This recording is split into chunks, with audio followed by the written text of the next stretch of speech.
Salut les amis, j'espère que vous allez bien. Alors si vous regardez cette vidéo, certainement vous êtes intéressé par l'immigration aux États-Unis et vous voulez savoir quels sont les moyens qu'on a pour immigrer aux États-Unis. Moi je vis aux États-Unis depuis un certain temps et je partage ici sur les moyens pour immigrer aux États-Unis et aussi sur la vie aux États-Unis. Donc si ce sujet t'intéresse, n'hésite pas de t'abonner à cette chaîne et aussi de cliquer sur la cloche de notification pour être notifié quand j'aurai publié de nouvelles vidéos. Merci d'avance. Alors, en général, lorsqu'on parle de l'immigration aux États-Unis, on parle souvent de 4 moyens d'immigrer aux États-Unis.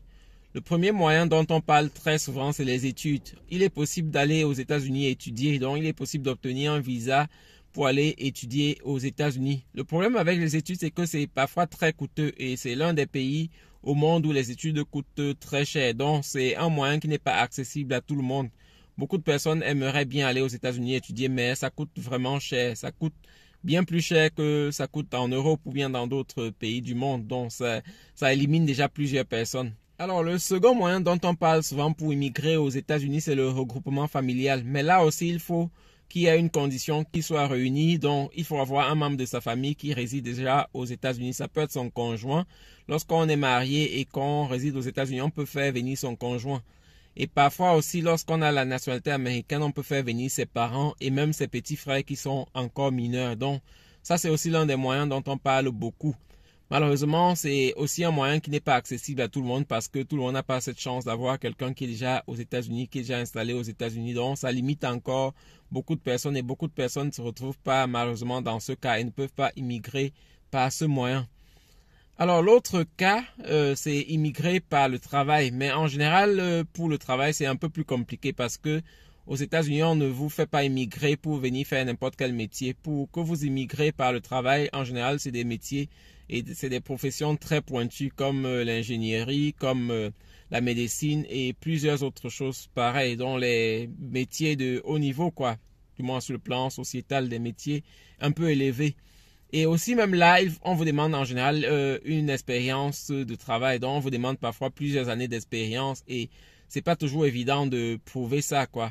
Et aussi venant de certains pays, c'est compliqué. Lorsque vous venez, par exemple, d'Afrique, c'est compliqué d'immigrer pour faire certains métiers comme la médecine parce que la médecine n'est pas aussi très évoluée dans beaucoup de pays d'Afrique. Donc, ça bloque aussi beaucoup de personnes. Après, le quatrième moyen dont on parle souvent pour immigrer aux États-Unis, c'est la loterie américaine. Celle-là qui est accessible à toute personne qui a au moins le baccalauréat ou bien qui a une formation professionnelle d'au moins 2 ans et qui exerce aussi dans cette profession-là, qui a une expérience professionnelle. Celle-là, c'est une méthode qui est juste une loterie, comme vous le savez. Donc, c'est pas toujours évident d'être tiré et beaucoup de personnes jouent à ça sans jamais gagner. Et pour ceux qui jouent à ça et qui ne gagnent pas, moi je conseille en général de continuer de jouer à la loterie parce que je connais quelqu'un qui a gagné après sa 10e année de participation. Donc il faut jamais baisser les bras même pour la loterie. C'est un moyen qui est aussi très bien parce que ça vous donne directement les moyens de travailler aux États-Unis et de vivre de façon continue aux États-Unis. Donc c'est un très bon moyen. Alors c'est un peu ça. Donc maintenant, l'un des moyens dont on n'en parle jamais, et ça vraiment c'est rare d'entendre parler, moi aussi c'était nouveau pour moi, je suis tombé là-dessus lorsque j'ai rendu visite à quelqu'un et je suis tombé sur quelqu'un qui est venu aux États-Unis par ce moyen-là. Il est question des visas au pair. Je vous ai dit dans une vidéo ici que les études ou bien envoyer les enfants à l'école ici, c'est très cher. Donc, envoyer les enfants à la crèche, c'est très cher. C'est pour cela que certaines personnes optent pour les filles au pair ou bien les garçons au pair aussi. Donc, en général, comme c'est cher d'envoyer les enfants dans les crèches parce que ça peut coûter jusqu'à $2000 et plus. Et ça, c'est par enfant. Donc, certaines personnes optent de faire venir des personnes au pair, des filles au pair ou bien des garçons au pair chez eux.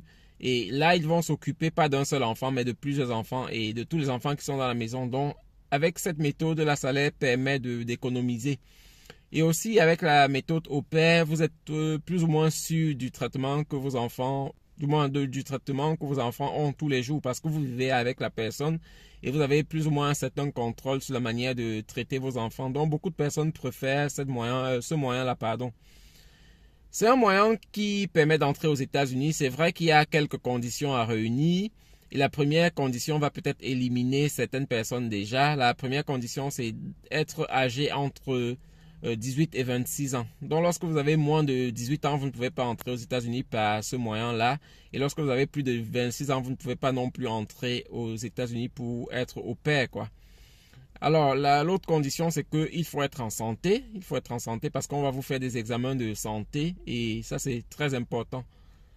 Et l'autre condition aussi, c'est qu'il faut avoir au moins le baccalauréat. Donc, en général, c'est pas aussi un moyen qui est donné à n'importe qui. Si vous n'avez pas au moins le baccalauréat, vous n'avez pas accès à ce moyen du moins, vous n'avez pas accès à venir aux États-Unis comme au pair, quoi. Après, on va vraiment étudier votre parcours scolaire. Donc, en général, on passe par l'ambassade et ce sont des choses où il ne faut pas truquer parce que vous allez devoir fournir tous les documents qui montrent que vous êtes, que vous avez des études, quoi, que vous avez vraiment obtenu votre baccalauréat. Si vous avez votre relevé ou bien votre diplôme, ça va vous aider.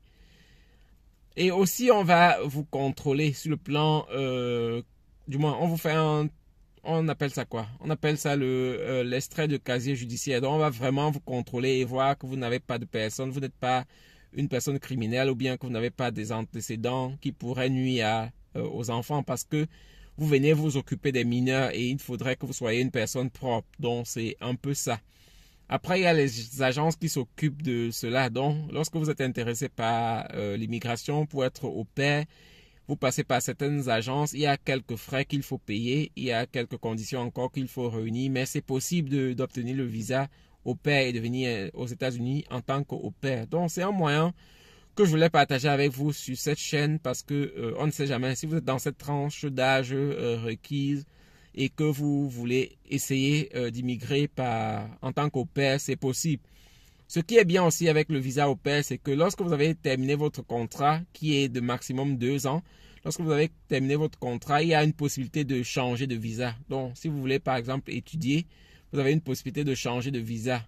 Il y a aussi les conditions à réunir, mais c'est possible de changer, de passer d'un visa au pair à un autre visa. Et parfois, même certains qui viennent faire en tant qu'au pair, ça arrive que certaines personnes rencontrent l'amour de leur vie et restent finalement aux États-Unis. Donc, c'est un bon moyen pour se rendre aux États-Unis et pour vivre aux États-Unis. En tout cas, c'était important pour moi de vous partager cette option-là afin que personne ne soit ignorant. Si vous êtes intéressé à ça, allez encore sur Internet, allez sur le site de votre ambassade. C'est toujours le moyen le plus sûr pour avoir les informations correctes.